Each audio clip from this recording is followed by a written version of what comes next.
Started. Hello, everyone. My name is Anya Leonard, and I'm the founder and director of Classical Wisdom, a site dedicated to bringing ancient wisdom to modern minds. If we are new to you, please go to classicalwisdom.substack.com, and you can find our free newsletter, our free resources, and much more.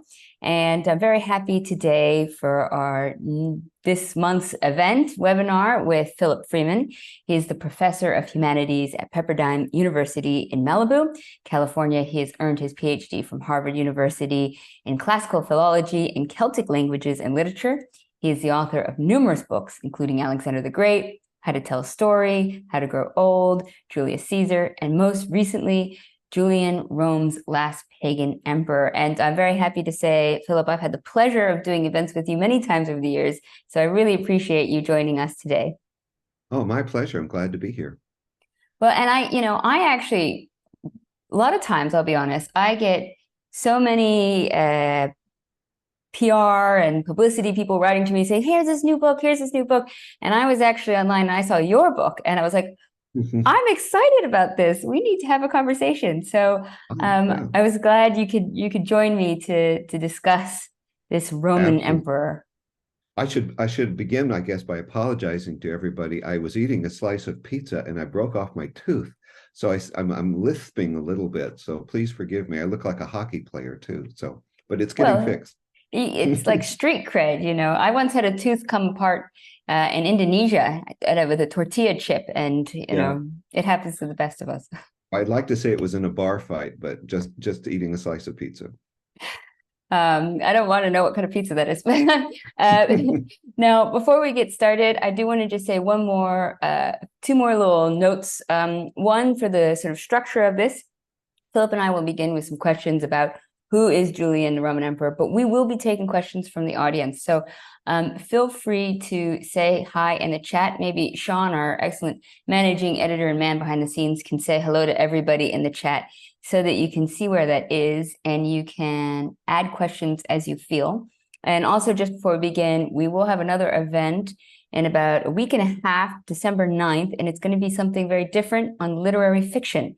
The death and resurrection of literary fiction. So I will be following up with messages about that. So with all that done, all the maintenance aside, we will get into the guts and glory of it. And I think we should start with the obvious. Who was Julian? Julian was a Roman emperor. Well, he didn't start off as an emperor, of course, but he lived in the 4th century. So he was at the end, at the end of the Roman Empire. And he was a nephew of the great Christian emperor Constantine. So he is born in those years in the 4th century, just as the Roman Empire is struggling and declining, at least in the West. And then Julian comes along, and he did not live terribly long, only 32 years, the same as Alexander the Great. But he made a big impact on the world during that time, on the Roman world anyway. That is a very short time to be living, I mean, even in the ancient time period. So, but maybe we should back up a little bit and get into sort of the historical context of his life. Sure. He is born into, as I said, into the family of Constantine. And Constantine's really a huge figure. And in the first chapter of the book, I basically tell the life story of Constantine because it's so important. What was going on at this time. The persecutions against the Christians had really just ended during Constantine's early life with Diocletian, and Constantine adopts Christianity himself personally, and he declares freedom of worship. And this is we have to understand too, the Roman world was not Christian at this time, not majority Christian at all. Maybe 10%, maybe 20% were Christians. It's so hard to know. More in the East and fewer in the West. But it was Constantine was a huge figure. He moved the Roman capital to Constantinople, modern-day Istanbul. It was a time of great changes. There were threats going on, absolutely, from the north, from the Germanic tribes who were raiding more and more across the Rhine River and down across the Danube. There were threats, as there had been for centuries, from the Persians to the east.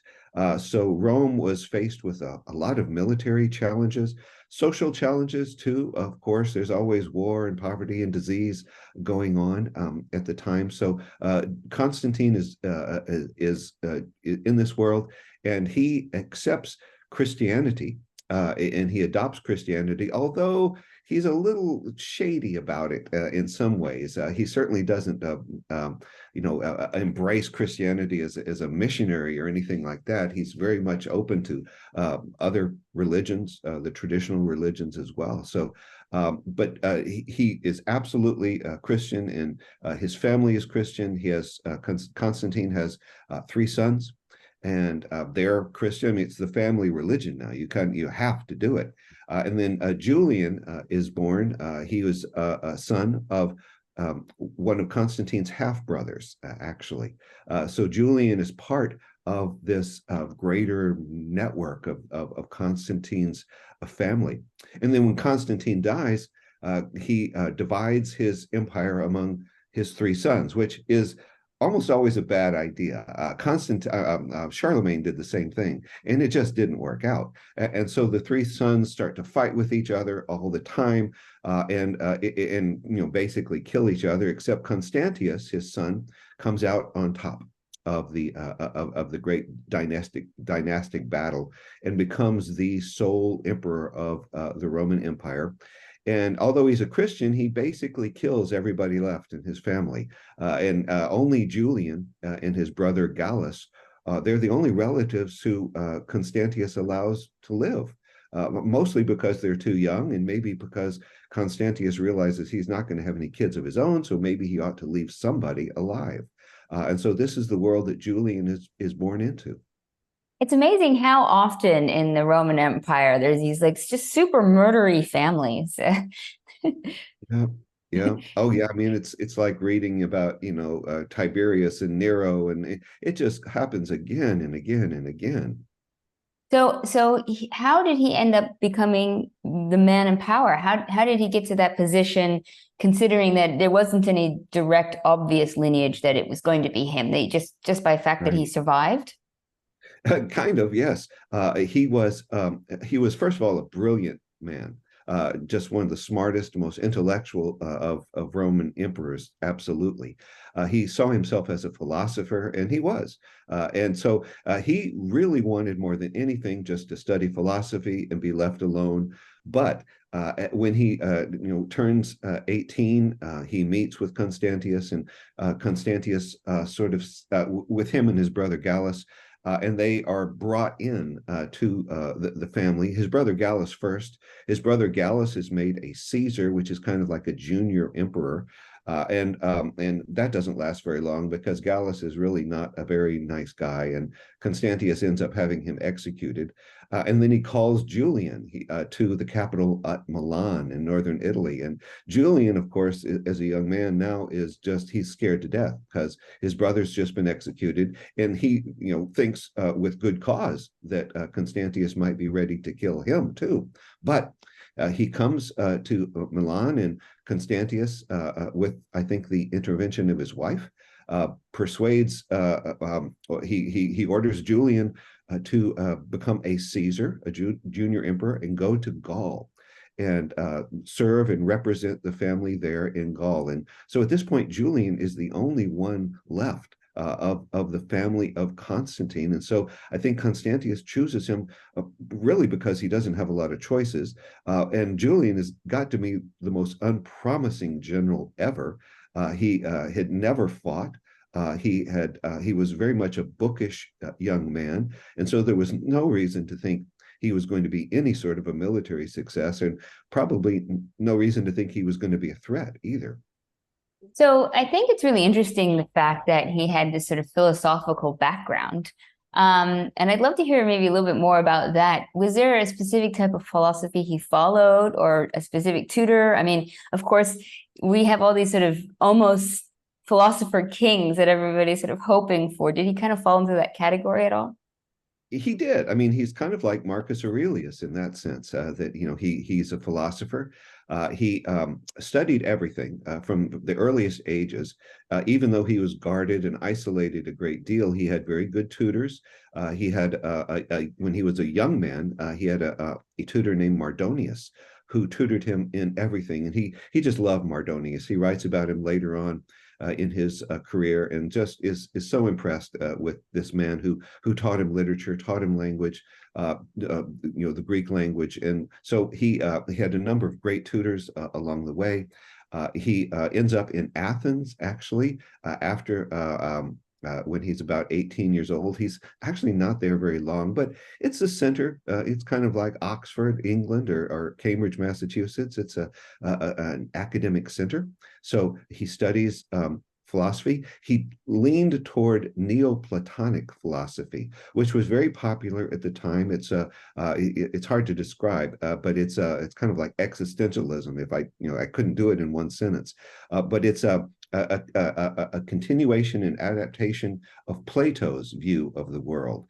And it had there were lots of different types of Neoplatonic philosophy. You could be a Christian, Neoplatonic philosopher, but it emphasized, it had very spiritual sort of emphasis, an emphasis on the invisible, more real world. And among some branches of it, there was even an emphasis on magic and drawing on that. So I think that made a big impact on Julian, although he was very familiar. You can read his writings, which we have a lot of. He knew Cynics, he knew Aristotelians. He had read and was familiar with all sorts of philosophical schools.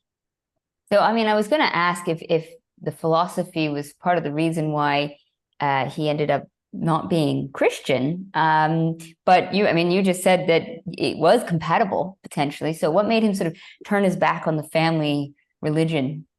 That's a good question. I mean, he was exposed from an early age to the pre-Christian, the pagan philosophies and ideas, but so was everybody else. That was a standard sort of education.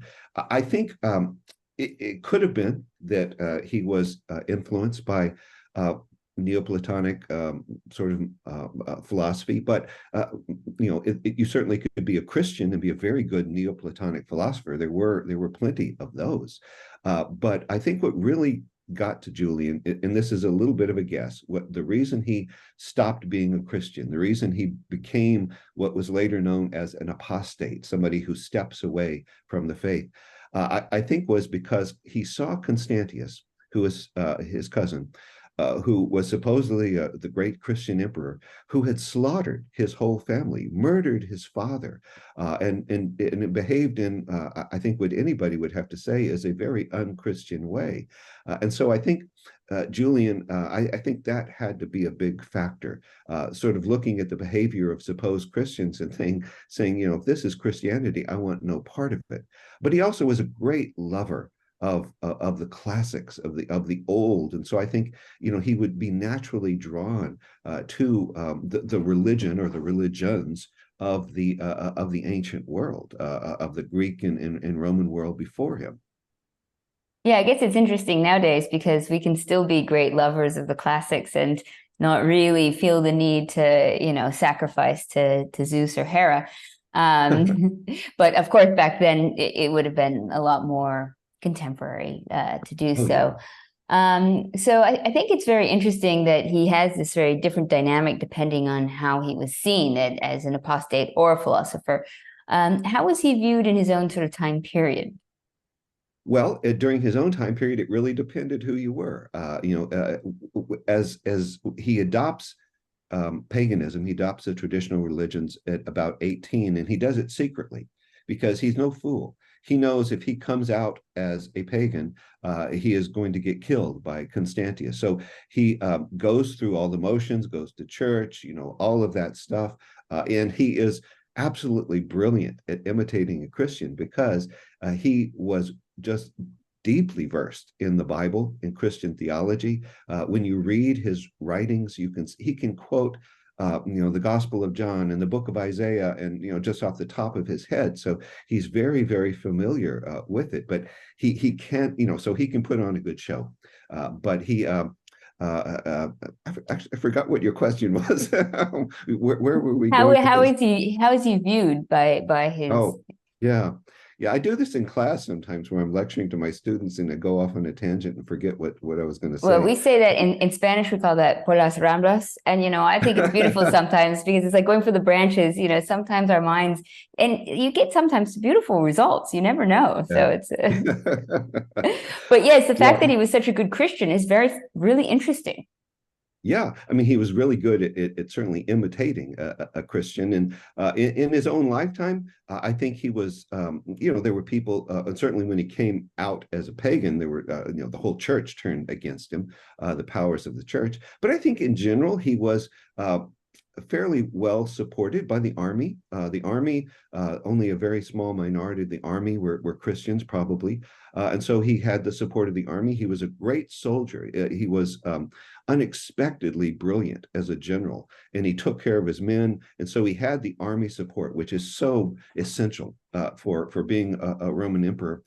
And among the others, just the average man on the street, it's, a man or woman on the street, it's hard to know what they thought of Julian. They probably thought, well, it doesn't have a whole lot to do with me, whether he's a pagan or a Christian. But I think he did certainly get some support from the pagan community.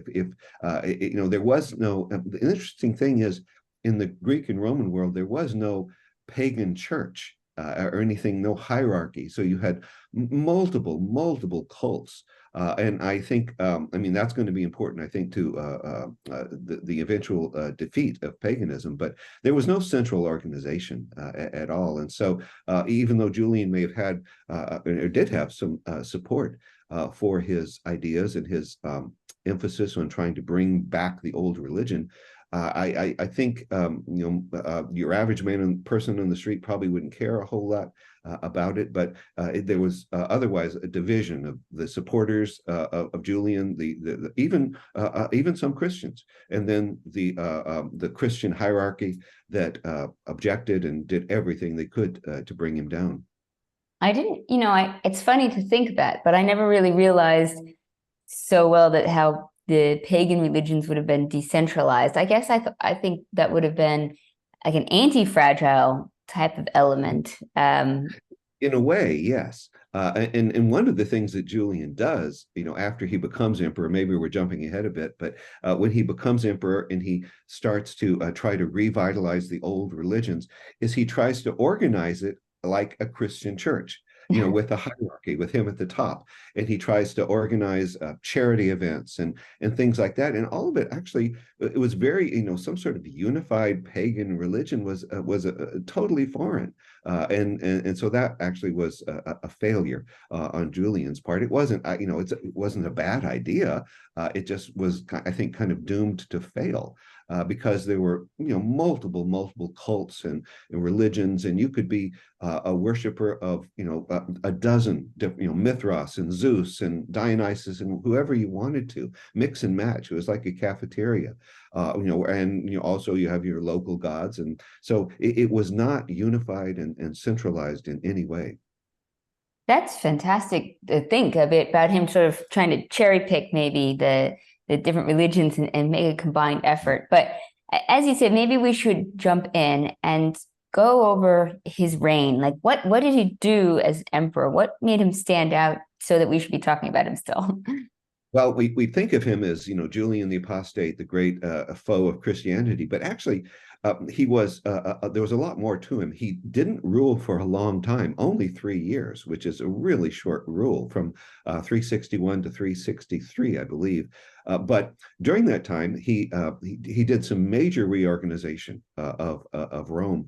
He was very good at this, and he did this in Gaul as well when he served there for several years as a Caesar. He revitalizes the taxation system. He simplifies things.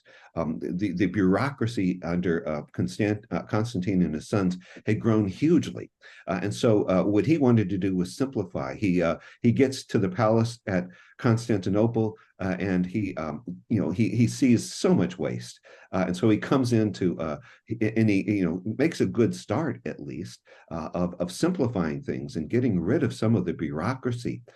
So he was good at organization. He was very good at military matters. He was a natural general and very good at helping the army and putting an emphasis on the army. And then the project to get rid of Christianity or to subdue Christianity was just one of his many projects that he did during his short reign. Just to say, it's very funny because, I'm down here in Argentina and the Argentine people have just elected essentially an minarchist whose main shtick is that he gets around with a chainsaw saying he's going to take down all the different parts of the government. And he has this board where he has like all the different compartments of the government and he goes, afuera, afuera. So it's interesting to think of, I guess it's pretty rare, especially nowadays, but even historically, to find a leader who was trying to reduce the size of the government. Yeah, it is. I mean, the natural thing is to try to make it bigger, make yourself more powerful. But Julian was not like that. And the Roman Empire, kind of like Argentina, was having some economic troubles, certainly. And so he tried to emphasize and take care of that as well. He really was, in his short reign, quite a good emperor and very attentive and very hardworking. He would work late into the night. He had almost a monastic sort of ideal. He had been married. But he really wasn't interested in men or women, for that matter. He had a very sort of almost, like I said, monastic point of view of working hard, and he was not a big drinker or a gambler or any of those vices that we see in so many of the emperors. He was actually quite good in hard working in many ways. So why the focus on the religion from his standpoint? I mean, if he wanted to reduce the government, I mean, couldn't he just sort of let people be Christian, let people be pagan? Why was he so fascinated, I guess, with the suppression of Christianity? Yeah, I mean, he did declare, just like Constantine had, he declared freedom of religion. And so, he at least on paper, and in practice too, people were free to worship whatever religion they wanted to. But I think what Julian did was kind of like the Emperor Diocletian a few decades earlier. He saw the old Roman religions, the traditional Roman religions, as a real grounding for the empire. This new Christianity with its emphasis on, this Jewish rabbi who lived 400 or 300 years before, he saw it as disruptive. And so I think part of it was that he wanted to restore some stability. Rome had grown for over the centuries into a powerful empire by under the guidance, under the aegis of these gods, and so I think that was part of it. Sort of a practical, but I think also he was truly offended by Christianity and this idea of monotheism. Although he, as a Neoplatonic philosopher, he certainly saw the idea of God as a single God as kind of attractive. But I think he was just offended by this, what he saw, I think, as a low class sort of religion, attractive to slaves and such things. And so I think it offended him on an aesthetic level too. But I think there probably were multiple reasons. And Julian talks about, he writes a book called Against the Galileans, and he calls Christians Galileans because Jesus was from Galilee, and it's supposed to be a kind of insult. I can't think of a good equivalent, but he does this, and he outlines why he thinks Christianity is a bad idea. It's on a weak foundation, and all of this. And so I recommend to anybody, if they want to look at his ideas, why he didn't like Christianity, to look at that book. It actually is lost. The book was lost, but it was preserved by some later church fathers who recorded it to do a refutation of it. So we're quite lucky in that respect. Oh, I love it when we get sort of treasure troves or returned items, so to speak. I mean, I know for us classics lovers, the fact that we have so few texts still with us is such a heartbreaking. So when you kind of find one, you really treasure it. But on that note, I would love to ask, because you've sort of already referenced the fact that we have quite a lot of historical information about Julian. Like, what do we have? Like, why do we have so much? Well, one thing we have is the writings of Julian himself. Kind of like Marcus Aurelius left the Meditations, or Julius Caesar left the Gallic Wars. Julian, the Emperor Julian, he wrote letters, he wrote hymns to the gods, he wrote against the Galileans, these treatises. He wrote a lot, and he talks a lot about his life. So we are very fortunate, actually, to have a I think if you have the Loeb Classical Library, I think it takes up 3 volumes. I can see the Loeb Classical Library behind you there. So we have a good bit of Julian, and so we have his own words, which are great. I mean, you have to be a little careful, of course, because none of us are going to reveal all of the weaknesses or inconsistencies in our life. So we have Julian's writings, but we also have writings of other people, like the great orator Libanius, who records, he was a supporter and friend of Julian. He records a lot about Julian and the times. We have church fathers who were living at the same time, a few which knew Julian pretty well because they'd gone to school with him. And so they write, of course, a very negative point of view about Julian, but they give us That's a good. lot. That's important. We get the other side. It Yeah. is. It's a really nicely balanced point of view. And so, I mean, we have legal edicts that survive, and really just a wonderful amount of information. I wish we had this about everybody in the, all the leaders in the ancient world. It would be great. We need to be telling current leaders while they can that they need to be all writing everything down to help future historians, Yeah. No, but it's so wonderful. It's so rare for us, to get to be able to say we kind of get a more complete picture. And when you're seeking sort of the truth of any matter or any story, the more information we have, the better. Yeah, and I forgot to mention there are also contemporary historians like Ammianus Marcellinus, who served under Julian as a young soldier, who provide us with a lot of really nice information, even though it comes several decades after Julian's death. Now, I know this next question is maybe not so helpful because, as a general rule, coulda, woulda, shouldas aren't a great way to start. But it is kind of interesting to think about sort of the things that he put into motion and what would have occurred if he had not died so young. Because, as you said, it was pretty crazy that he had died so early, and he was such a different trajectory. What would have happened to the Roman Empire, to Christianity? I mean, do you have any insights? It's a great question, and it's one that I ask my students, what did they think would happen if Julian had lived? He dies when he's 32. What if he lived to be 60 or 70 years old? He was just a bundle of energy and a bundle of ideas, and also very adaptive. He might have seen that his idea of a unified pagan church wasn't working, so he would have shifted gears to something else. But I think, I mean, just personal opinion, if Julian had lived a long life, he was such a smart and a dedicated emperor, and powerful too, that he probably would have, I don't think he would have eliminated Christianity. That would be impossible to do, but I think he would have greatly diminished it. I think he would have been able to, all of the various mechanisms like just support. I don't know. I sometimes think he would have gone to real persecution at some point, where he would have started killing Christians. He didn't do that during his short time, but you can read his letters and see him getting more and more frustrated. So he might have resorted to violence. And I don't think like I said, I don't think he would have wiped out Christianity, because it's terribly hard to kill an idea.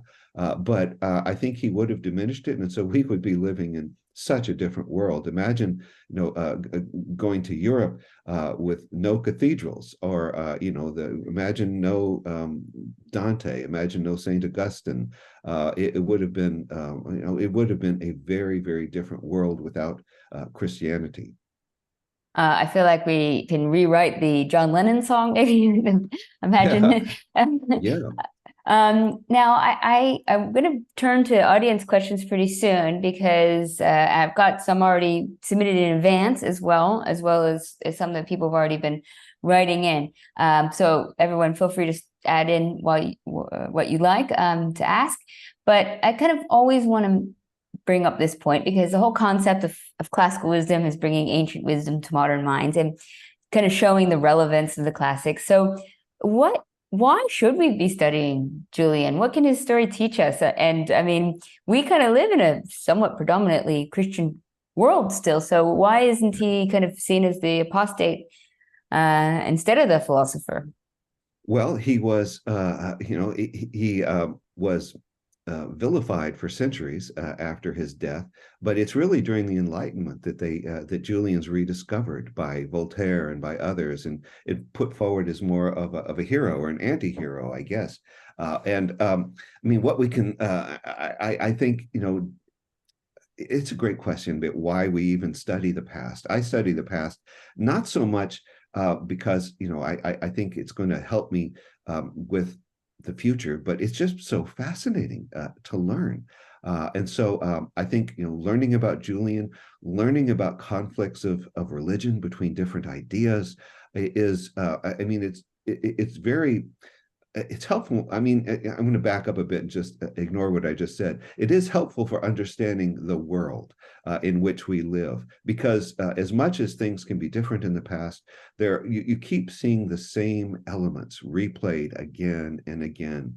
You see one religion dominating another. You see about how religions clash and how to find peace. And so I think it's great. I mean, I look around the world, I read the New York Times, and I constantly think, oh, this is just like what happened under the emperor, whoever. And so I love the past for that reason, among many others, and to learn how we got here too. Well, yeah, and I mean, when you do see parallels, it's always very fascinating. Like we were just saying, like, to have a leader say, I want a smaller government, is kind of not usually the case. So to go back to sort of the role of Christianity at the time, and this is one that was submitted beforehand, why wasn't there a greater pagan resistance from the old order in the 4th century?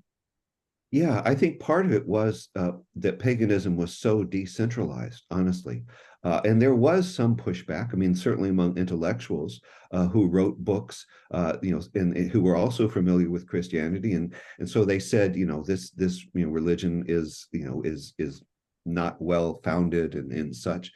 So there was some pushback. There really was, and certainly there was violence from time to time too across the Roman Empire by people who were anti-Christian, and just like there was violence against the Jews, and to be different was always a threat. They saw some people saw Christianity, I think probably with reason, as undercutting the order of the Roman Empire, because Christians refused to worship the gods. That everybody worships the gods. That's part of the air you breathe in the Roman world, and so, but.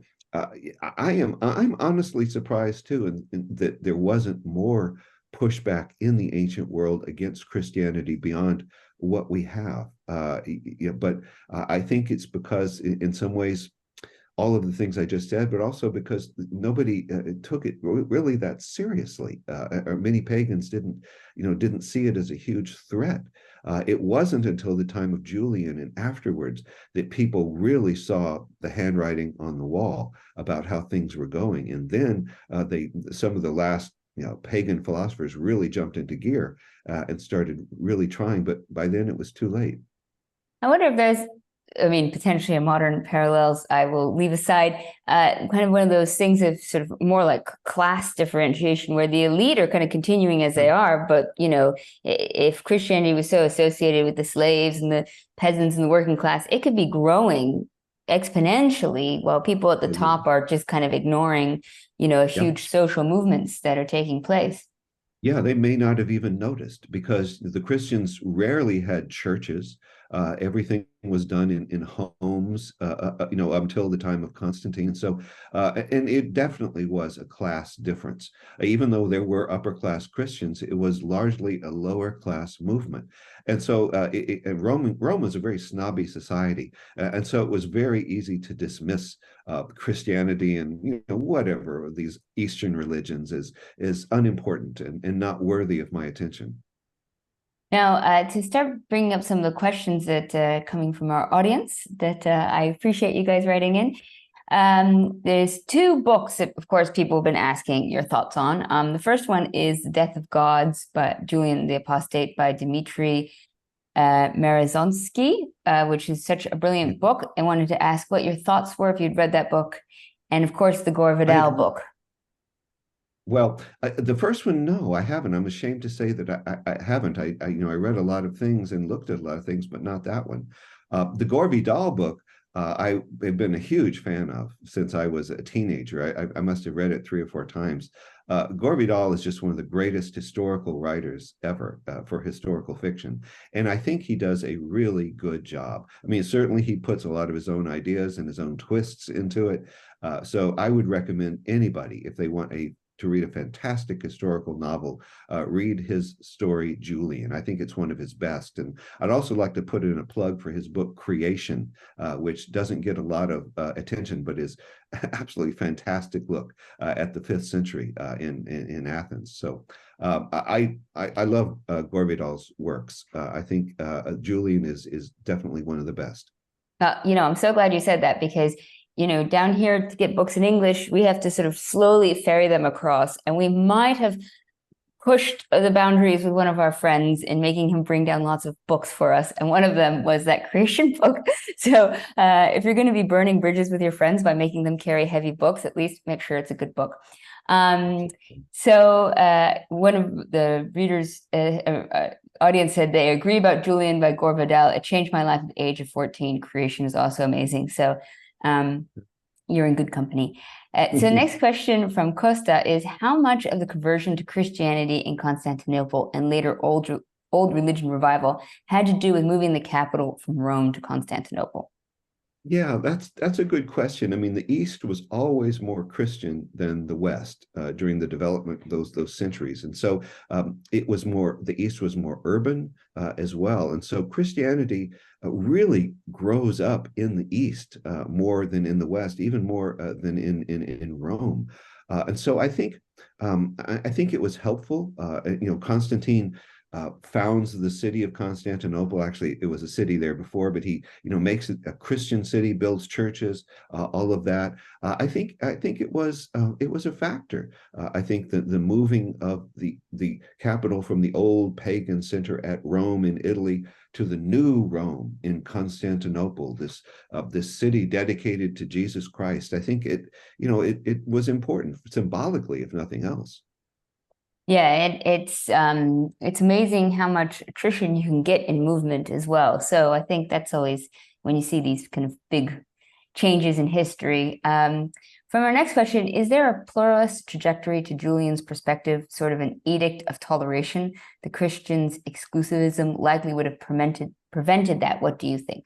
From Paul? Well, yes. I mean, he does. It's one of the first things he does is say everybody can worship whoever they want. It's a very pluralistic sort of world, and I think, you know, the Christians.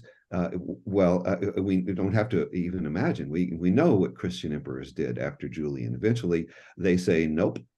Christianity is it, and you know, at the end of the 4th century, that is certainly the case with various emperors. It didn't wipe out paganism totally, but the Christianity was not terribly tolerant. Which gets back to something we said before. I think the old religion, the pagan religions, there was generally more tolerance. They saw Christianity as, well, it's a little weird, but it's just another in the great marketplace of religions. But it's monotheism, an outreaching monotheism like Christianity or Islam. They tend to be more intolerant of other faiths. Now, you mentioned previously about him being a brilliant general. How was that the case? I mean, what was he? How did he exemplify himself in that field? Well, I think he followed the example of Alexander the Great in some ways. Alexander's leadership was always to be there fighting with your men out front, to not be afraid to take chances. So he goes to Gaul, and he's never, I don't even know if he's picked up a sword before, probably, but so he goes there and he starts to organize the defense of Gaul against these really tough Germans. And so it leads up over a period of years. He has victories to the great Battle of Strasbourg, where he defeats the German tribes. And it was a huge surprise to everybody that he was able to do this. He was honestly just a natural at this. He was great at being a leader, absolutely the last person you thought would have been this bookish young philosopher. But he was great at leading men. He inspired them. They followed him. Some of them followed him all the way to Persia from Gaul. And so he was unexpectedly really good. And, maybe it was because he had read Julius Caesar's Gallic Wars. I don't know, but he was a dedicated student whenever he turned his mind to something and really applied himself. Yeah, you say that, oh, it's so great. He's at the front. He's just like Alexander the Great, but I guess he also died pretty early too. He did. He launches this war against Persia, which in some ways was kind of foolish, and in some ways not. I mean, emperors had been launching wars and invasions of Persia for centuries. It was sort of a defensive thing. Let's attack them before they attack us. But at the end of his reign in 363, he invades Persia from Antioch in Syria and leads an army and actually does quite well at first. But he gets himself in trouble. He goes too deep. It's a case of trying too hard, I think. And his supply lines are a little bit thin, and so he makes some mistakes there. And so eventually he has to turn around and leave the Persians in Mesopotamia and try to lead his men back to the Roman territory. And it's during this retreat action that he is killed again, because he hears that, oh, the Persians are attacking our rear line, and he says, okay, let me go. I'm gonna go out there, and oh, my lorica, my breastplate's broken. I don't need it. I'm just gonna go out there and fight. And that's when he is killed, probably by a Persian spear, but people have suggested there were maybe some Christians in the army who weren't too happy, and in the fog of war, the melee of battle, maybe they could just jab him and end this whole pagan threat. And so, it's possible. I think probably not, but it's possible. Wow, it's a dramatic end to a dramatic life. Yeah. Can I ask if there's many comparisons, since you just used the term bookish, with Claudius? Oh yeah, I think so. I think Claudius was a fantastic scholar. Did some really good work on Etruscan too. I wish we had it. But yeah, I think Claudius is a good comparison. I think probably the closest one is Marcus Aurelius, who was also a really great general and a philosopher too. But yeah, Claudius would be a good comparison as a scholar. There were some Roman emperors who I think probably could barely read, but Julian was really good. It would have been interesting to see what happened to Julian. Say he hadn't gone into government. Say Constantius hadn't wanted that, but wanted him to live. I think he probably would have been one of the notable philosophers of the 4th century. Well, that's amazing to think. Well, my other reasoning of comparing with Claudius is just sometimes the rise to power by being alive and maybe being underestimated earlier. That's kind of a tactic I think that's a great point. That, Claudius was one of the last ones left, and so he's yeah, sometimes, and Claudius was certainly played dumb as much as he could, and he survived. And well, that Julian was following that playbook in some ways. What about Saint Augustine? Did he write or comment on Julian? He says a few things here and there, but not much. It's not, as I recall, at least, he doesn't say a whole lot. Julian, after Julian's death, Julian is just really seen as the bad guy, the villain. And there weren't many Christian authors who said anything good about him at all. He becomes this emblem of the horrible pagan, and he continues this for centuries, which is, of course, unfair. It's a caricature, but on the other hand, he really was a pagan and really wanted to wipe out Christianity. So that's, people naturally objected to that who were Christians. Yeah, you could see how they would maybe be a little upset. So, I mean, so many know about before Julian. I mean, I think there's a lot of historical references of Constantine that are kind of in the popular knowledge. What happened after he died? How did it go back? After Julian died, they very quickly elect a new emperor. The army does in Persia. They need somebody. They elect this guy named Jovian, who's a Christian, but he's not a terribly serious or fanatic Christian at all. He mostly likes women and wine more than going to church. And so people are comfortable with that. They like that. And so Jovian dies very quickly too. But after that, it's, paganism as such survives for a long time. It sort of fades away. And the Roman emperors after Julian are all Christian, at least nominally Christian. They all support the church. And so after that, it's just a gradual replacement until we get to the end of the 4th century, where Christianity is declared the religion. Although even then, there are other, we have Saint Benedict, just to bring in somebody else, in the 6th century in Italy, founding his monastery at Monte Cassino, and he has to wipe out an active cult there to Apollo in order to do it. So paganism lasted for a long time after Julian, but eventually it faded away. Julian is the last of the real notable pagans of the time. It's so fascinating, and I mean, I could understand how paganism would survive in its separate entities because, as you mentioned before, it could be so personal. It can be so local. I mean, it can just be living in a small town with a local deity, but that sort of top-down structure obviously was sort of changed forever. To go back to the Christian world, then this question is from Mark. Had the canon of the Bible been finalized during Julian's lifetime? I think so. I think it had been done at least pretty much. I'm grasping here a little bit, but I think it would have been pretty well settled by then. There was probably some debate here and there on, 3rd Maccabees or something like that. But I think in general it had been fairly well settled by then. Julian, like I said, quotes scripture, and the scripture he quotes, he actually gets right. He does, gets it really well. And so he quotes from, the Old Testament, the Hebrew Bible, the New Testament, the Gospels, the letters of Paul. So it's, I think pretty well fixed by then. So this one's from Herman. That Julian was not Christian. Was he at all a Gnostic? I don't think so. I mean, that's a good question. He was, again, I would describe him as a Neoplatonist.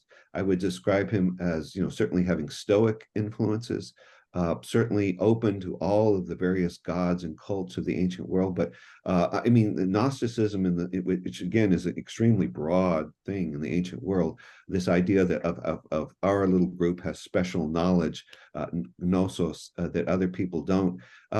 I mean, probably some of that. There was some exclusivity to Julian's ideas. So, but it's not a label I would put on him, certainly, in predominantly at all. You mentioned before that he's a Neoplatonist. Is there any direct correlation between Plato's work and the Republic as seen in how he ruled? Because that kind of seems contradictory from more to less. Yeah, I mean, he is a philosopher king, just like Plato, wanted ideally in this state to be a philosopher king. That's a really interesting point. I never thought about it, but I don't think that Julian, sat down with his copy of Plato, which he certainly had, and said, "Okay, I'm gonna make Plato's state." It hadn't worked very well during Plato's lifetime when Plato tried it in Sicily. So I don't think Julian was doing that, but I think Julian knew Plato very well. And so I would not at all be surprised if he tried to incorporate some of those ideas from Plato into his own rule. Just everybody, we're still waiting for that philosopher king, aren't we? Like the real We deal. are, yes. Now, Philip, you've been so generous with your time, and I know we're going to have to finish up pretty soon, but I wanted to ask just from, I'm sure you've had so much more opportunity to read through his journals and such. Is there any insights or quotations that really surprised you that he wrote about that you go, wow, that's either really just interesting, fascinating, human? Well, let's see. Just looking here. Well, he gosh, I don't know. I can't pull out a quote, a really good one, but what I would say about Julian, if you don't want to read Against the Galileans, read some of his letters. The letters of Julian that he writes to his friends are absolutely wonderful. They're like Cicero's letters, and letters, private letters, give us an insight into a person that are so unlike official documents. So I'd recommend to everybody read Julian's letters, read Cicero's letters too, if you want to see what was going on behind the scenes. So that would be my recommendation. Can I just ask very quickly one more? Because, I was recently discussing Magnus, the emperor and British Roman emperor, Yeah. And about how he was so canceled in his own time period. And that as a result, we know so little about him, and even the positive things are kind of have just not really made it through the time Right. period. Why, when you have this pagan and we have this entire hegemony of the Christian church afterwards, why would we even have his letters? Like, how has Yeah. he survived? I think because of the opposition, that people wanted to refute him. I think that made a huge difference. And so, they preserved these things, and also because, he's a Roman emperor. And so some of his things have nothing to do with Christianity, the laws he passed and such. So those were preserved. But it is quite remarkable. You're right. Why would they bother to preserve this man? But I think there may have been sort of a sneaking undercurrent of admiration for Julian, even among Christians, because he was obviously brilliant. Well, I think that is a great way to end. That's a wonderful statement. I want to thank you so much, Philip, for joining us. I hope everybody enjoyed learning more about Julian. I, for one, have definitely been enjoying your book and getting to delve into this fascinating historical person and sort of his legacy. So I want to thank you. And in the follow-up email, I will send out a link to your book so everybody can read it themselves. I think just from the get-go, you start reading it and you're like, it's such a interesting story. I mean, you're also a great writer and everything like that too. But the history itself just like immediately is captivating. It's a great, I mean, when you have a great subject, it's hard to go wrong. And this is a part of a new series from Yale University Press. They limit it to 50,000 words, so it's short. And they have some wonderful, just to put in a plug for them, they have some great biographies coming out and that are already out about figures from the ancient world. Well, one is my good friend and colleague Donald Robertson has the Marcus Aurelius biography coming out, which we will be doing an event for in January. So we'll be doing a deep dive on all the emperors. But just want to say thank you again, and I hope everyone had a good time. And yes. All right, my pleasure. Thank you, everybody. Good.